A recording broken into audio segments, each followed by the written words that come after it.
सभी को नमस्कार। आज हम बैसाख स्नान के फल की कहानी सुनेंगे। कृपया हमारे चैनल को सब्सक्राइब करें। बांदरी की कहानी। एक राजा था। वह वैशाख माह में प्रतिदिन ब्रह्म मुहूर्त में उठकर गंगा जी में स्नान करता था। राजा का आदेश था कि मुझसे पहले गंगा जी में कोई भी स्नान नहीं करेगा। राजा जब भी गंगा जी में स्नान करने जाते तो उन्हें प्रतिदिन शांत जल के स्थान पर हिलता हुआ युक्त जल दिखाई देता था। तो राजा को संदेह होता था कि निश्चय ही मुझसे पहले कोई प्रतिदिन गंगा जी में स्नान करता है। अतः राजा ने नदी के तट पर पहरेदार बिठा दिए। गंगा जी के तट पर एक वृक्ष था। उस पर एक बंदरिया रहती थी। वह प्रतिदिन राजा के स्नान करने से पूर्व स्नान करके वृक्ष पर चढ़कर बैठ जाती थी।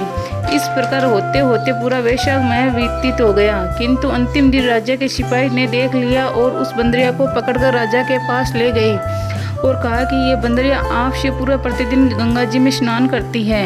उधर राजा की प्रतीक्षा थी कि यदि कोई भी स्त्री मुझसे पूर्व स्नान करती होगी तो मैं उसे विवाह कर लूँगा।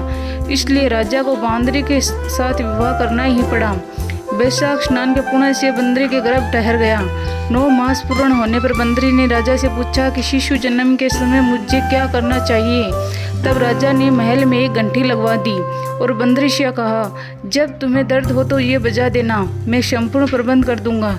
राजा की अन्य रानियां भी उनकी कोई संतान नहीं थी। बांदरी को गर्भ है यह समाचार जानकर अन्य रानियां मन ही मन बंदरी से ईर्ष्या करने लगी और भावी स्थान का नाश करने हेतु विभिन्न योजनाएं बनाने लगी।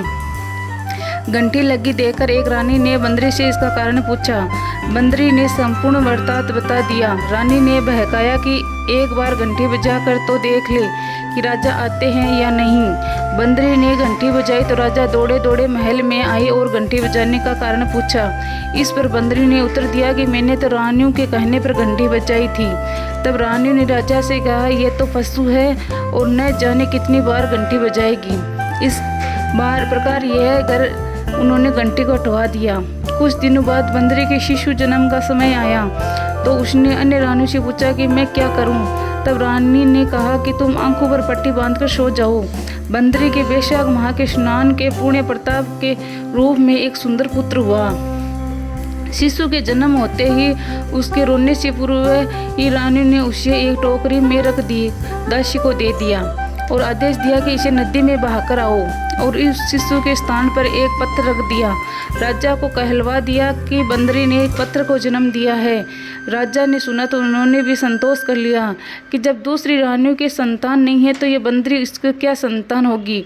उधर दासी ने उस सुंदर शिशु को नदी में बहाकर कुम्हार के खंदड़ में रख दिया। दूसरे दिन कुम्हार कुम्हारिन खंदड़ में आए और एक सुंदर शिशु को रोते हुए देखा। कुम्हार कुम्हारिन भी निस्संतान थे। उन्होंने उस शिशु को अपने लिए भेजी गई भगवान की भेंट माना और बड़े प्रेम से शिशु का पालन पोषण करने लगे। कुछ बड़ा होने पर बालक को यह ज्ञात हुआ कि वह रानी बंदरी का पुत्र है जिसको रानी ने मरवाना चाहा था। एक दिन वह बालक कुम्हारन के बनाए हुए मिट्टी के हाथी घोड़े लेकर पनघट पर बैठा और दासियों को देखकर कहने लगा कि आओ रे मेरे मिट्टी के हाथी घोड़े पानी पियो।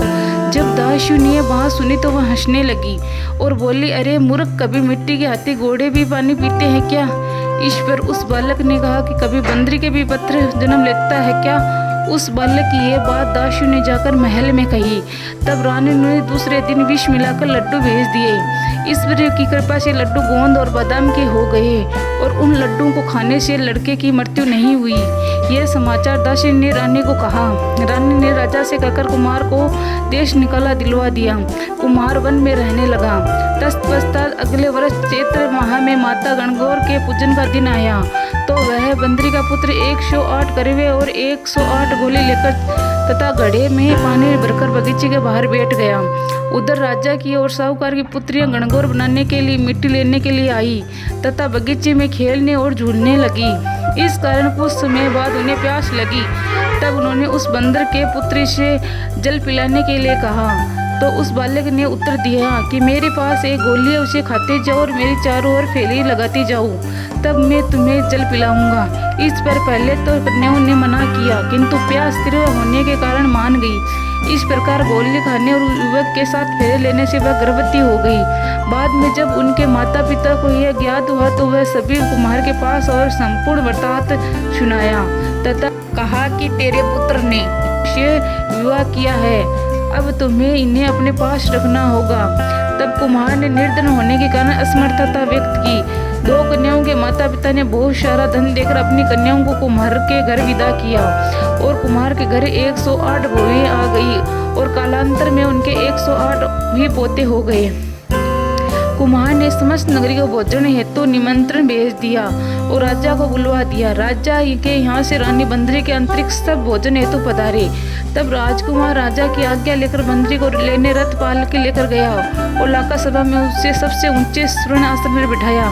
राजकुमार ने अपनी सभी पत्नी को समझा दिया था कि बंदरी मुझसे जन्म देने वाली माता है। एक एक बहू रानी बंदरी के चरण स्पर्श करती गई और एक एक सोने का सिक्का और पोते को गोद में देती गई। जब राजा और अन्य रानियों ने ये सब देखा तो कुम्हार के पुत्र से इसका कारण पूछा।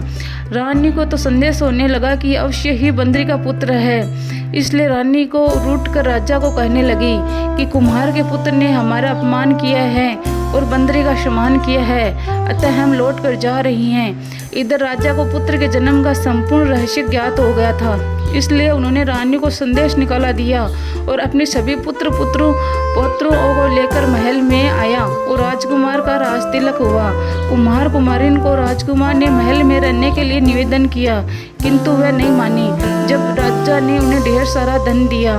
वैशाख स्नान का महत्व है तो सबको वैशाख स्नान करना चाहिए। बंदरी ने वैशाख स्नान किया तो उसे राजा का राज्य, पुत्र, बहुएं आदि प्राप्त हुई। इस बार जैसे बंदरी को पुण्य मिला, इस प्रकार हमें भी पुण्य मिले। कोई गलती हो तो माफ करना।